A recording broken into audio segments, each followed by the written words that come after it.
In this video, I'll show you how to secure your Trust Wallet with Google Authenticator where it actually matters, and what you can do instead since you can't directly connect Trust Wallet to Google Authenticator. First, open Trust Wallet.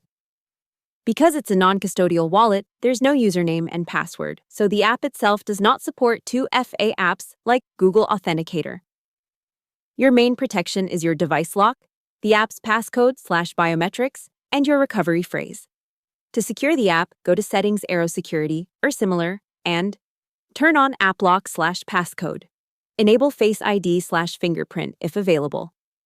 Next, use Google Authenticator to protect the accounts that interact with Trust Wallet, for example your email, and any exchanges like Binance or OKX, where you send crypto in or out. Turn on 2FA in those services and scan the QR code with Google Authenticator. This way, even though Trust Wallet can't be linked directly to Google Auth, everything around it is protected with strong 2FA. Hope the tutorial was helpful. Subscribe to my channel and see you in the next video.